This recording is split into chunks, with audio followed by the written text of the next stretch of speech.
Welcome to the Western Pacific Fishery Management Council's Fish Forever podcast about sustainable fishing through effective stewardship in the U.S. Pacific Islands. In this episode, traditional practitioners from Hawaii give us a better understanding about the proper management of marine resources.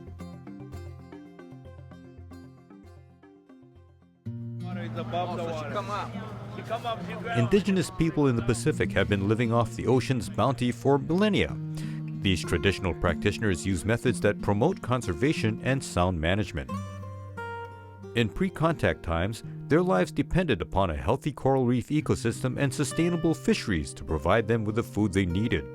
As you'll hear them say, healthy reefs are crucial to everyone's survival.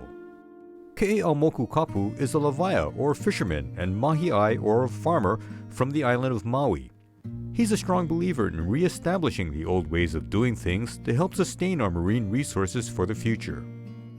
And this is a shrimp trap. And this was used back in the traditional days on how we used to gather substance for food resource. The fishing tools and methods he uses, as well as a sense of responsibility, naturally limits the amount he takes, which prevents overfishing. As a traditionalist, for me, I don't think I need to stock my freezers. I know that if I got the abundance out there in nature to depend on and how we need to manage our resources, sort of allows us to make sure that we know in the future generations tomorrow that our kids, by passing these traditions, going to have food for eat for the future too. In a Hawaiian perspective, everything was based on a seasonal change. And nature basically was nature was mainly our konahiki. Anytime when certain things that triggered on the land, like the lauhala blossoms that bloomed, that was a perfect time for some either to restrict or to allow gatherings. Yeah. So we more depended on nature to give us that time on when to harvest, what to harvest. So it's about being elemental too as well. Not just saying that, okay, today is a good day for fishing, we're gonna go fishing. I think in the past was more dependent on how nature provided for us as well as we provided for nature. And we're starting to forget those kind of things. Uilani Kapu comes from a family that also had lavaya and mahi'ai among its members as she is now. She has a strong interest in practicing environmentally sound methods of farming and fishing because she knows that whatever is done on the land also affects the reefs and the ocean. I practice everything within our ahupua'a, from the mountain to the ocean.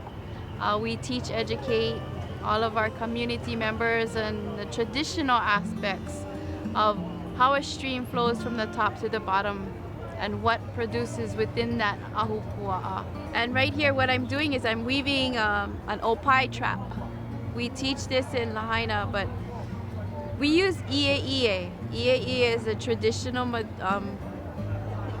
material that was once used for opai traps. But now, as we're teaching others to learn how to make it, we use caning. We don't want them to waste the i'e'ie. So this is a material that is compatible to everything, and we teach them how to do it. And once they master it, then we teach them how to use the i'e'ie, how to gather, how to give back.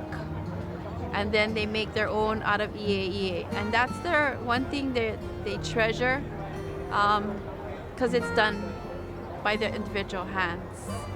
The educational process is a long process, but it is worth it, because you can have it in your home and you can say, this is what I made and this is how you use it. You take it to the streams, you leave it overnight in the streams, you come back the next morning, you hapai the pohaku that's put underneath, and you have breakfast. All your opai is within this trap. Both Ke'eaumoku and Uilani practice what they preach.